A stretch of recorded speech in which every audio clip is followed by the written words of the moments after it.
My parents died in a house fire, and my younger brother survived. So I took him in. But my girlfriend called him a burden and demanded I put him in foster care. Then she said horrible things in front of him, and he ran away from home. A brother's choice. My parents died in a house fire, and my younger brother survived. So I took him in. But my girlfriend called him annoying and demanded I send him to relatives, then said such cruel things while talking to her co-workers. So my brother ran away. I never imagined I'd be writing something like this. Yesterday, in the middle of the evening, I got a phone call from the fire department. They told me my parents had been in a house fire. They didn't make it. Both of them were gone, just like that. My younger brother, he's only 9 years old, had been in the house too. He survived without any serious physical injuries, but he was traumatized and alone at the hospital, waiting for someone to come get him. I don't even remember the drive there. I just know I dropped everything at the office and raced to the hospital. When I arrived at the hospital, I found my brother curled up on a plastic chair in the corner of the waiting room, eyes red and puffy. He looked so small and scared. As soon as he saw me, he ran over and wrapped his arms around me, sobbing into my shirt. He was trembling from head to toe. The nurses there were very kind. Juan had been sitting with him, trying to keep him calm. I signed some emergency custody paperwork they gave me, basically confirming that I would take responsibility for him. The social workers mentioned that a Child Protective Services caseworker would follow up later, but in that moment I was solely focused on getting my brother somewhere safe and warm. I brought him home with me immediately. There was never a question in my mind. He's my brother, and now he has no one else. My girlfriend was at home when we arrived. I had called her on the way to explain as best I could in a 2-minute phone call what had happened. Maybe it didn't really sink in for her. We walked in the door, and my brother was still clinging to my arm, silent except for the occasional sniffle. He was utterly in shock. My girlfriend came out of the living room, took one look at us, and I saw her face twist in annoyance. She muttered something under her breath. I didn't catch it. And then, as I was gently guiding my brother to sit on the couch, my girlfriend said loudly, "God, that's so annoying." I immediately snapped. "What? What is?" She gestured at my brother, who had been crying so hard his nose was running and some snot was on his face. "I can't. This is just gross," my girlfriend said, scrunching up her nose. My brother heard that, buried his face in my side, and started quietly sobbing again, clearly embarrassed. I grabbed a box of tissues and wiped my brother's face, whispering to him that it was okay. Instead of coming over to comfort the terrified 9-year-old who had just lost his parents, my girlfriend just grimaced and said, "I need a minute," and walked upstairs to the bedroom. She didn't say a single word to my brother. She didn't offer a hug or even a hello. I was stunned and honestly furious at her reaction. Yes, this situation was sudden and tragic, and none of it was in the plan for our lives. But my girlfriend and I have been together for 6 years. Living together for 3. She knows my family. She spent holidays with us. I never in a million years would have expected such a cold response from her toward my brother in this moment. I tried to push my anger down and focused on taking care of my brother. I got him cleaned up, found one of my old t-shirts for him to wear as pajamas since we had no clothes for him yet, and let him choose a spot on the couch to curl up. He didn't want to be alone, so I sat with him and eventually just held him as he cried himself to sleep. After he finally dozed off, I carried him to the spare bedroom and tucked him in. All this time my girlfriend stayed hidden in our bedroom, door shut. She never came back out to check on us. Once my brother was asleep, I finally went to talk to my girlfriend. I found her lying in bed, scrolling through her phone. I quietly closed the door and said, "We need to talk." I kept my voice low, trying not to wake my brother in the next room. I asked her, "What the hell was that? He's a little boy who just lost his mom and dad. Could you not show a little bit of basic compassion?" My girlfriend sat up and immediately went on the defensive. We agreed our life would never involve kids. We made that decision together, remember? No kids. Not yours, not mine, not anyone's. I said, this is my brother. I can't just abandon him. She responded, we had an agreement. Being child-free was a core promise we made to each other. I'm sorry your parents died, I am, but that doesn't mean you could just upend our entire life and bring a child into this apartment. There are other options. I knew what she meant by other options, but I asked anyway, what other option? And she said, your aunt and uncle exist for a reason. People who are equipped to handle this sort of thing. You're not his only relative. Isn't there a cousin or something? I was shocked. I told her he doesn't want to live with relatives he barely knows. He wants to be with me, and I'm not going to abandon my brother. I can't believe you're even suggesting sending him away right now. She let out an exasperated sigh and said, of course I'm suggesting it. Did you really think I'd be okay with this? You promised me no kids, 0. That was the deal when we moved in together. You can't just break that because you feel guilty. He'll be fine with your aunt for now, and maybe they'll keep him permanently. I asked her, how would you sleep at night knowing we dumped my brother with relatives while he's grieving his parents? My girlfriend's face was stone cold. I am not going to set myself on fire to keep someone else warm, she replied. I'm sorry your brother is in this situation, but he is not my responsibility, and he shouldn't be yours either. Honestly, we have our own lives to live.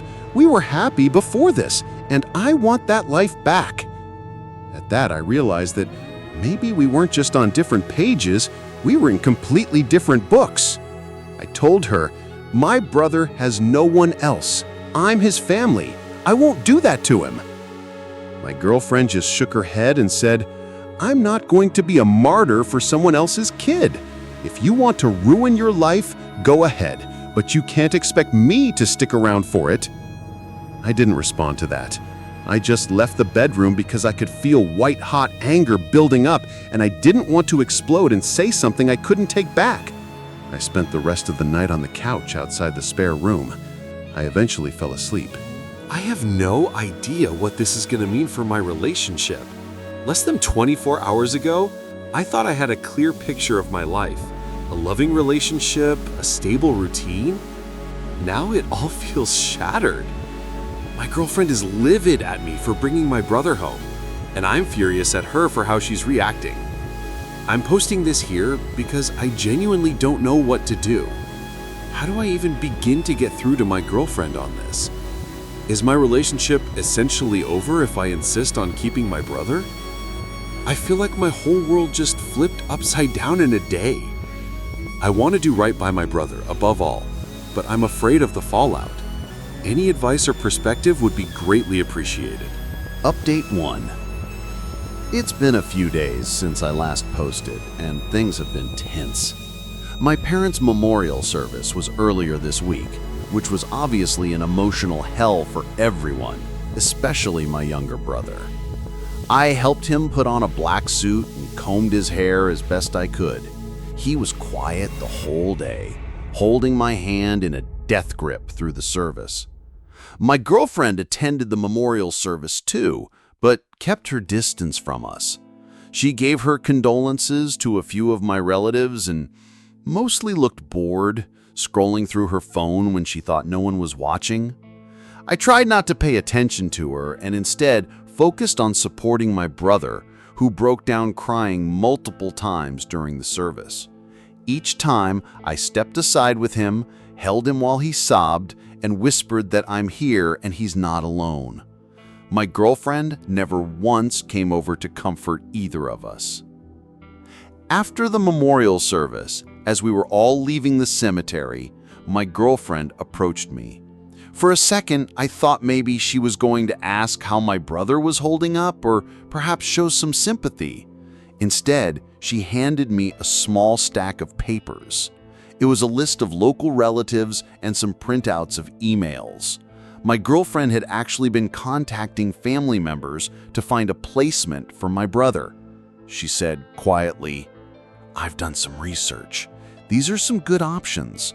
Your aunt said they could take him by next week." I stood there next to my parents' graves, holding my grieving brother's hand, while my girlfriend was effectively telling me to give my brother up like an unwanted pet. At one point, she actually said, "This is exactly why relatives exist for situations like this. He'll be fine with professionals. You and I can move on. Why can't you see I'm drawing a reasonable boundary?" A reasonable boundary? Kicking my brother out of our home and our lives forever? How on earth is that a reasonable boundary? I told her I wasn't sending my brother away no matter what, that I couldn't even look at myself in the mirror if I did something like that. I also made it clear that I intended to file for permanent guardianship of my brother. That set her off even more. She said that if I went ahead with that, I'd be making a permanent decision without her consent and effectively ending our relationship. I responded quietly, "If that's how you feel, then I guess that's where we're headed." She snapped back, "Don't try to paint me as the villain here. I have every right to stick to my boundaries. You're the one turning our life upside down. If you keep him, you're choosing to end this relationship. That's your choice, not mine."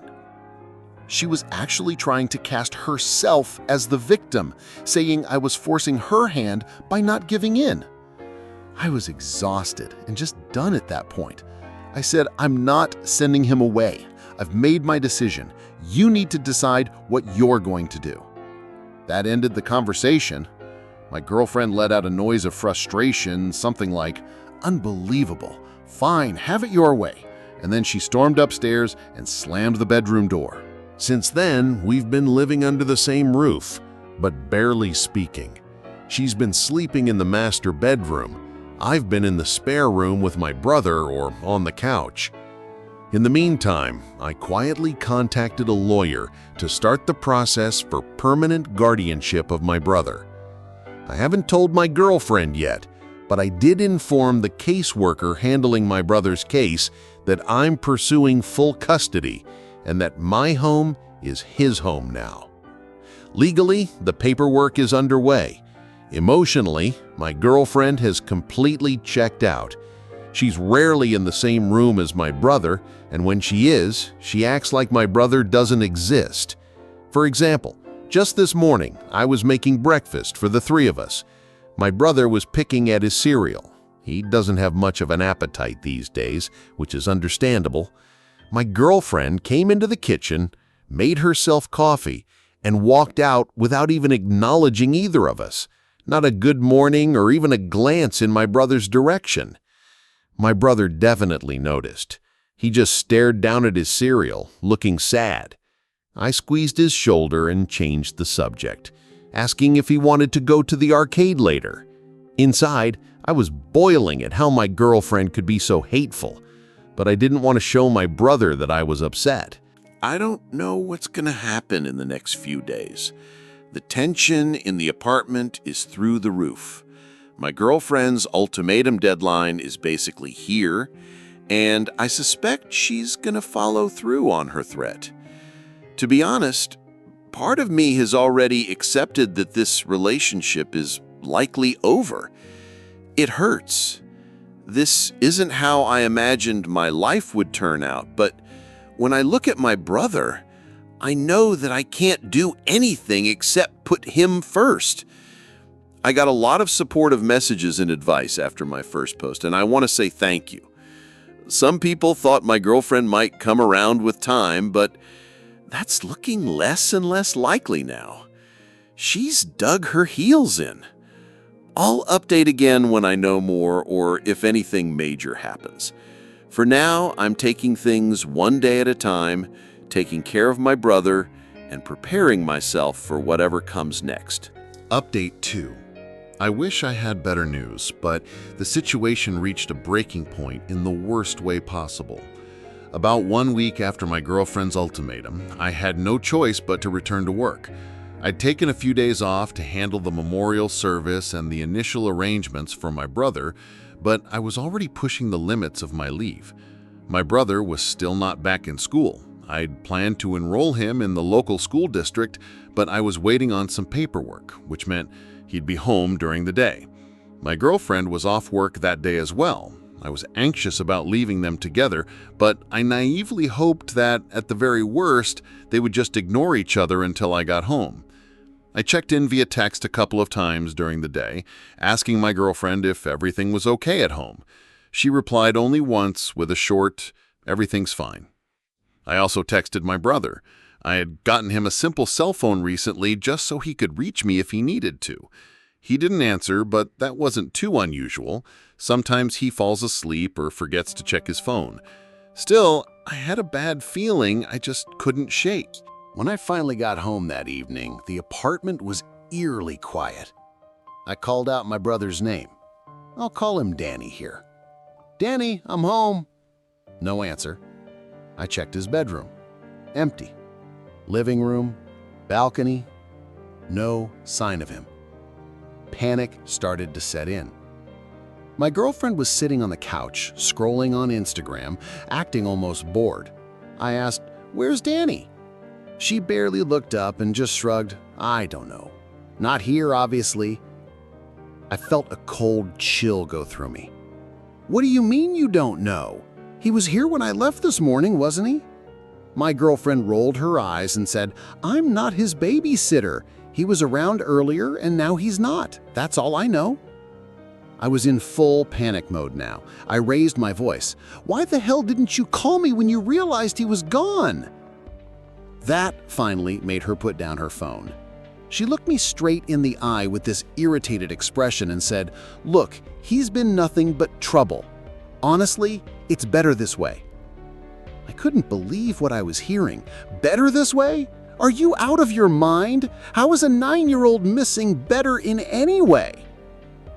She responded with a sour little smirk. "I'm saying that your little burden of a brother solved the problem for us. If he ran off, well, that's one less thing tying you and me down, isn't it? Maybe he went to someone who actually wants him. This is probably for the best. Now we can finally get our lives back."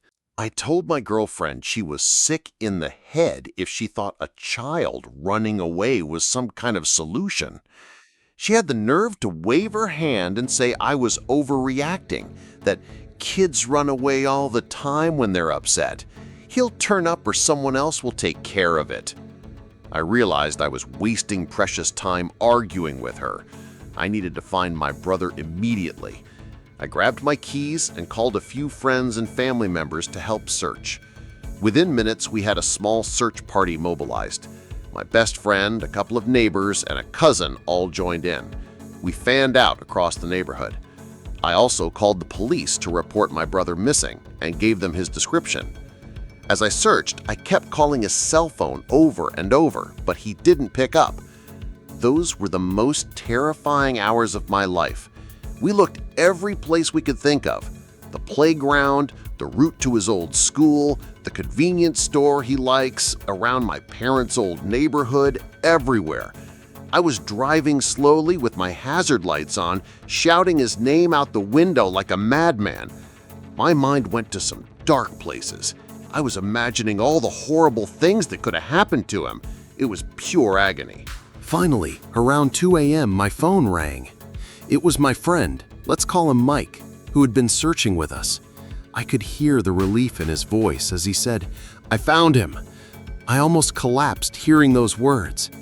He gave me the location, behind a 24-hour grocery store, about 3 miles from my apartment. I floored it over there. When I pulled up behind the store, I saw Mike kneeling next to a small figure curled up by the back wall near the dumpsters. It was Danny. He was shivering and crying, huddled in on himself with his arms around his knees. He looked absolutely terrified. The moment he saw me, he jumped up and ran to me. He practically knocked me over with the force of his hug, clinging to me and sobbing so hard he could barely breathe. I just held him, my heart breaking, and at the same time feeling immense relief. I kept telling him, "I'm here. I've got you. You're safe now, I promise." I was probably saying it as much to myself as to him. He was crying and also apologizing over and over. I was baffled as to why he thought he needed to apologize. I told him he had nothing to be sorry about, that I was the one who was sorry it took so long to find him. He just kept clinging to me and saying he didn't want to be a problem or ruin my life. That absolutely crushed me. Once he'd calmed down just a little, I gently asked him why he ran away. What had made him so scared that he felt like he had to leave? Through his sobs and with a lot of hesitation, Danny told me what had happened after I left for work. He said my girlfriend spent most of the day making phone calls to her friends, and she was deliberately talking loud enough to be sure my brother overheard. According to my brother, my girlfriend was saying horrible things. She called my brother a useless burden and an annoying orphan who ruined everything. She complained that she was stuck babysitting some brat and that she wished the little problem would just disappear so she could have her old life back. My brother heard every word. He internalized it and genuinely believed he was destroying my relationship and my happiness by being there. He told me he ran away because he thought that if he was gone, it would fix everything. In his mind, everyone, me, my girlfriend, would be better off without him. I felt my heart break and my blood boil at the same time hearing that. I made sure to tell him right then and there that none of what my girlfriend said was true, not a single word. He is not a burden. He did not ruin anything. The tragedy that happened to us was not his fault in any way. I told him I loved him more than anything in the world, and the thought of losing him was terrifying. I said the only thing that would have made the situation truly unbearable is if something had happened to him. I also reiterated my promise that he's stuck with me forever because I will never ever abandon him. He cried and held on to me even tighter, but I could sense that maybe he felt a tiny bit better after hearing me say all that. After a few more minutes, when he had calmed down a bit more, I carried him to my car. Mike had already called off the search with the others, informed the police that he'd been found, so thankfully no one was left wondering. It was close to 3 a.m. by the time I pulled into our parking lot with my brother. I was beyond exhausted, but also still furious at my girlfriend. When we walked into the apartment, I noticed front door was still unlocked. That infuriated me further. My girlfriend hadn't even bothered to lock the door. I gently took my brother to the bathroom, helped him wash his face, and got him into fresh pajamas. He was so drained that he could barely keep his eyes open. I laid him down in his bed and he fell asleep almost instantly. Once I was sure he was fast asleep, I decided it was time to confront my girlfriend. My girlfriend was actually asleep in our bedroom, believe it or not. The fact that she could just go to bed after all that had happened sent a new wave of anger through me. I flipped on the bedroom light, jolting her awake. She sat up disoriented, and I immediately said, "Get up, you need to leave now." She blinked at me in confusion and mumbled something about what time it was and why I was yelling. I didn't even let her finish that thought. "Get out of this apartment," I snapped. "I'm done. Pack your stuff and go today." That got her attention. She was fully awake now and started freaking out, saying, "Are you crazy? It's the middle of the night. I'm not going anywhere at 3 a.m. I told her she absolutely was leaving right now and that I didn't want her under the same roof as my brother for another second. She got out of bed and started getting defensive, yelling, "You can't just kick me out of my own home." I told her to watch me, because that's exactly what was happening. I warned her that if she didn't leave willingly, I would call her parents, her sister, anyone to come get her right now, or I'd call the police and explain the situation. I was completely serious, and I think she knew it. She started crying out of frustration and anger. She kept sputtering stuff like she didn't mean for it to go this far and that she was just venting on the phone. She actually tried to blame my brother, saying that if Danny hadn't been eavesdropping, none of this would have happened. She went on about how this kind of drama was exactly why she didn't want a kid in the apartment in the first place. I think at that point, I just saw her for what she was. I told her that if my brother had been hurt, or God forbid worse, last night, the blood would have been on her hands. I told her she was cruel and heartless, and that I had zero intention of staying in a relationship with someone who could do what she did to a child. She started to say something about how I was choosing that child over her and throwing away our life or something along those lines. I didn't even let her finish the sentence. I told her, "You're absolutely right. I'm choosing him over you. The fact that you even call my brother that child says it all. This is not even a choice for me. It's a no-brainer." Then I pointed to the door and said, "Now get out." At this point, she realized I meant it. She threw some of her clothes and essentials into a suitcase, all while cursing at me and yelling that I'd regret this, that I was blowing up our lives. I didn't engage with her insults. I just stood there in the hallway, arms folded, watching to make sure she actually left. She phoned her sister to come pick her up. The whole time she was ranting and crying angrily, but I just stayed silent. By around 4 a.m., she was finally gone. I heard the car drive off and I closed and locked the front door behind her. The second I turned the lock, I just broke down. A few hours later, after I'd gotten maybe an hour of restless sleep, I got up and started making calls. I contacted my landlord to get her name off the lease. I also updated the child services caseworker about what had happened, at least the broad strokes, and arranged to file for an emergency guardianship of my brother. Given the circumstances, they fast-tracked everything for me. There was absolutely no way I was risking my girlfriend having any say or chance to interfere with my brother's care after what she'd done. Believe it or not, later that day, my girlfriend actually had the gall to text me. It was an angry message, basically placing all the blame on me. She wrote that if I had just listened to her from the start, none of this would have happened, that I brought this on myself by being stubborn. I didn't respond. There was no point. I think that was the last communication I had with her directly. As far as I'm concerned, this relationship is over, and the only thing left to do is move on.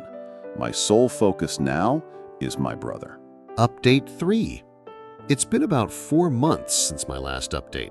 A lot has happened, mostly positive, I'm relieved to report. First off, on the legal front, I've been granted permanent legal guardianship of my brother. That became official last month. We had a court hearing that I attended with my brother and the caseworker. The judge was very kind and even spoke directly to my brother, asking if he felt okay living with me. He nodded and said yes, and even managed a tiny smile. It was a pretty good moment. I was so proud to officially be his guardian, but it was bittersweet knowing why it had to happen this way. Emotionally, the past few months have been a healing journey for both of us. I arranged for my brother to see a counselor at his new school once a week, and that's been helping him work through the grief and trauma. In the beginning, he was understandably a wreck, nightmares, a lot of tears, and he rarely let me out of his sight when I was home. But little by little, I've seen improvements. He's smiling more often, he's made a couple of friends in his class, and he's started to regain some of that carefree kid energy he had before. Our daily routine has completely changed, of course. I went from being a guy with a quiet, kid-free life to a single parent. It was overwhelming at first, but honestly, I think we're both doing okay now. Mornings are busy with packing lunches and making sure he's got everything he needs for school. Evenings are homework time. I've had to brush up on 4th grade math, which is humbling, and then making dinner. Sometimes we cook together. He's better at following recipes than I am, to be honest. We've developed our own little traditions like Sunday pancake breakfast. He's in charge of mixing the batter. It's a new life, but it feels right. One particular little milestone that stands out, I learned how to tie a proper tie. The first time I tried to help him with a school uniform tie, it was a complete mess. I'm talking crooked, loose, basically falling apart immediately. When I showed it to him, he burst out laughing. It was the first genuine laugh I'd heard from him since the fire. I ended up laughing too. We redid the tie together. Okay, I let him do most of it. And since then, I've been practicing. These days, I can manage a passable tie, though he still only gives me a B+ grade for formal wear assistance. We'll call that progress. We also faced a tough task together, sorting through our parents' belongings. We left our parents' house untouched for a couple of months because neither of us was ready. But a few weeks ago, we decided to spend a weekend there to pack up important items and mementos. Walking into that house was hard. It felt like Mom and Dad should have been there. There was still a half-finished puzzle on the dining table, stuff like that. We took our time and let ourselves feel whatever we felt. There were tears for sure. In the end, we packed up personal items we wanted to keep. I took some of Dad's books and his favorite mug. My brother took some of Mom's scarves and a couple of her cozy blankets that still faintly smell like her lavender soap. We also gathered all the photo albums and framed family pictures. My ex-girlfriend's presence in the apartment is completely gone now as well. She had already taken the items most important to her when she left, and a few weeks later she sent her sister over to pick up more of her stuff. Everything else she told me to just donate or throw away. So I boxed up and donated what I could. Packing away 6 years of relationship was something. I'd be lying if I said it didn't affect me at all. I found old photos of us, little souvenirs from trips we took, cards we gave each other. It was bittersweet to go through those. As for the social aspect of all this, well, word gets around. Once people found out why our relationship ended, the reaction was overwhelmingly supportive of me taking in my brother. I didn't broadcast the details publicly, but close friends and family knew the story, and I'm sure it spread through the grapevine. A lot of mutual friends reached out to check on me and my brother and to express their disbelief at my ex's actions. The bottom line is my brother and I are moving forward. Update 4. I wasn't originally sure if I should post this part, but I think it's worth mentioning how the outside perspective affected me. I ended up sharing my story on another online forum, basically looking for some validation or reassurance that I did the right thing.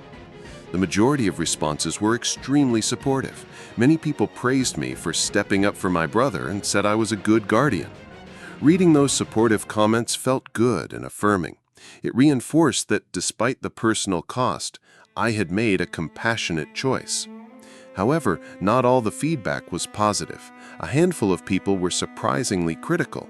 They argued that I had been selfish in a different way, that I had forced a child onto my unwilling partner and made a unilateral decision that impacted her life without her consent. Some even said things like, I weaponized the tragedy to get my way. One comment that really stuck with me was along the lines of, if the genders were reversed and a girlfriend suddenly took in her orphan sibling against her boyfriend's wishes, everyone would vilify her. But because you're a guy, people are congratulating you. Double standards. Ouch. That one made me sit and think hard. I honestly wasn't expecting to be accused of being the bad guy in this situation, so those comments caught me off guard and hit me hard. I started second-guessing myself. I wondered if, in my desperation to protect my brother, I had steamrolled my girlfriend's feelings entirely. Though, from my perspective, her stance was non-negotiable and cruel. I lost a couple of nights' sleep turning those thoughts over. I kept asking myself, did I handle it the best way I could? Should I have approached it differently? Was I wrong to not even entertain my girlfriend's perspective? It was a real spiral of self-doubt.